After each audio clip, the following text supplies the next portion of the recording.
dan, želim da vas pozdravim u ime rukovodstva i uprave kluba i prije nego što pređemo na ovu temu da vam samo kažem nekoliko informacija vezanih za nastavak prvenstva, za proljetni dio prvenstva 2012. godine. Prije nekoliko dana na gradski stadion je stigao veliki semafor, njegova montaža je u toku i bit će spreman za prvu utakmicu, dakle u subotu protiv Kozare. Borac će sve prvenstvene utakmice igrati u večernjem terminu. Cijena ulaznica ostaje ista, 3 marke istok, 6 maraka zapad i 10 konvertibilnih maraka ekstra vid. Prije početka prvenstva bit će pušten redizajnirani klubski sajt na kome ćete moći naći informacije vezane za dešavanja u klubu i krajnje je vrijeme zaista gotovo. Sutra je izvlačenje za polufinale Kupa Bosne i Hercegovine u 11 časova. Prva utakmica igra se već 14. marta, revanš je 4. aprila. Naravno da svi priželjkujemo velež, ali živ je nemilosrdan, ne znamo koga ćemo dobiti. Ukoliko budemo finalisti Kupa Bosne i Hercegovine, a nadam se da nema razloga da ne budemo, bit će 8 utakmica koji će se igrati srijedom, dakle raspored je zaista zgusnut. Prvenstvo se završava 23. maja, 8 srijeda, subota, neće biti lako, ali mi smo vodili računa o tome i nadam se da smo odradili prelazni rok onako kako i treba da ga odradimo. Iz kluba je otišlo 7 igrača: Avdukić, Sakan, Benović, Savić, Vidaković, Mikić i Bučan. Drugim klubovima smo ustupili 4 igrača: Kovačević, Dujaković, Luburić i Damjanović. U klub su stigli Lučić, Ivec, Žižović, Ćorić, to su provjereni fudbaleri koji su igrali u Premier ligu i neke jače lige u Evropi. Od mlađih tu su Radulović, Matanović i Krajinović, dok su ustupljena 3 igrača, 3 najveća pojačanja koja su na raspolaganju fudbalskom klubu Borac do 36. ove godine. To su Nemanja Bilbija, stigao iz Vojvodine, i 2 igrača koja su upravo sa vama, Marijan Antolović i Knežević iz Varšavske lige. Pa evo, ja im želim dobrodošlicu da čujemo šta oni očekuju od borca i da nam se predstavi.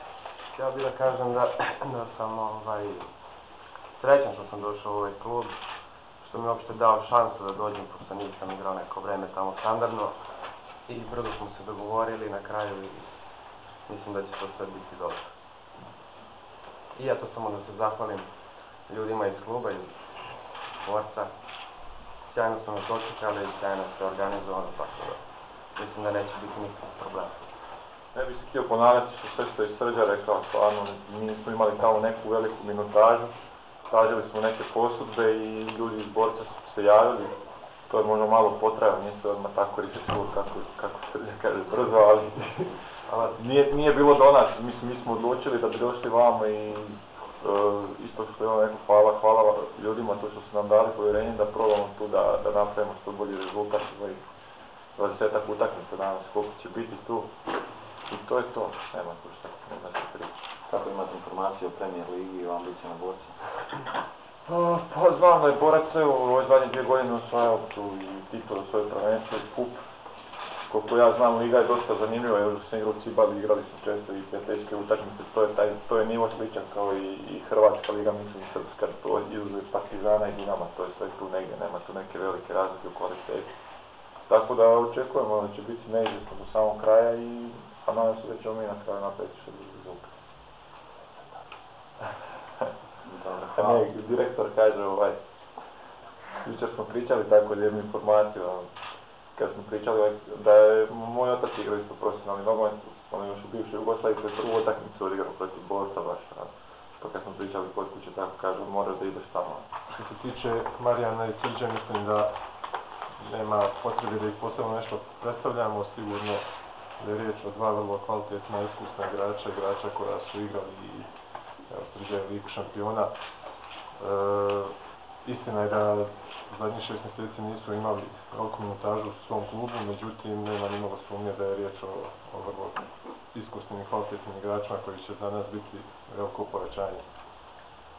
Što se tiče, evo direktor je rekao malo što se tiče igračkog kadra, ostali smo bez 7 igrača, doveli smo 11 napravili, odnosno ostali smo 11, dobili smo 7 kvalitetnih pojačanja, nema sumnje da 4 igrača posebno zaslužuju pažnju, to su Bilbija, Žižović, Marijan i Srđo, koji će sigurno u samog početka biti starteri i biti vrlo važni i ključni igrači u utakmicama i u svim ovim izazovima koji nas očekuju u proličnom dijelu.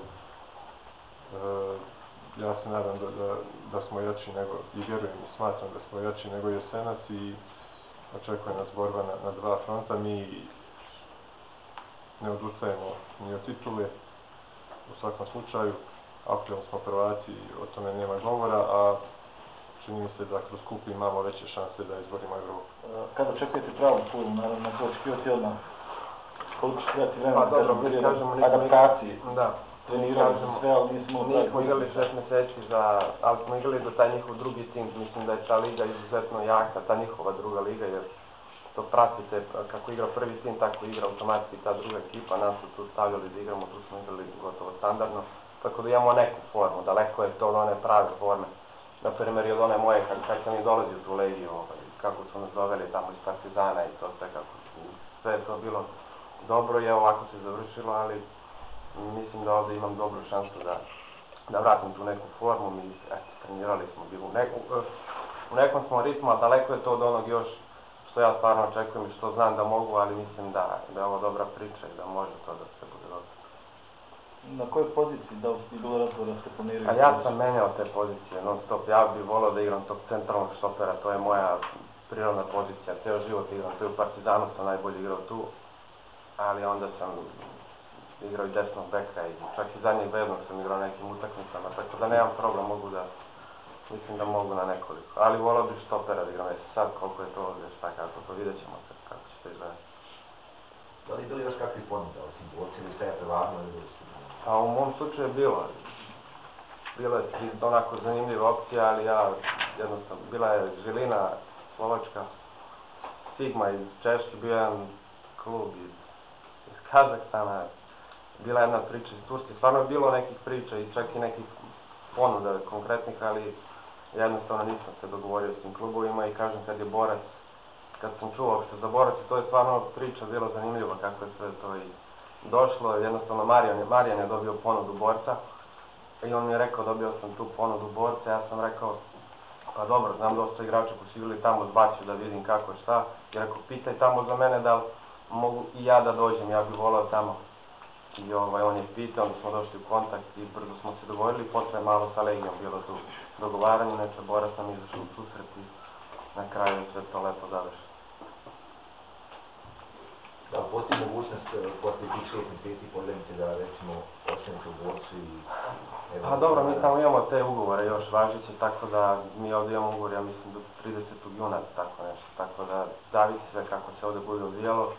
Ja evo mogu da kažem da ako bude sve kako treba, mi uopšte zadovoljimo ovdje da lako ćemo se opet dogovoriti s svem ovdje. Pa dobro, ja ne bih htio da sa nisakim sam da se uspoređuje, ja sam došao vam, probat ću braniti najbolje što mogu, dati sve od sebe, a poslije ću drugi oceniti kako je to bilo. Ne znam, nisam toliko pratio, znam Atučić je još dok igrao u Hrvatskoj, sigurno dobar golman i iskusan i sve najbolje mogu još o njemu, ali kažem, daću sve od sebe da branim najbolje što mogu, a drugi nek ocjenju onda kako će to biti. Najbitnije je tim, da tim ostvari što bolji rezultat, a manje je bitno kako će se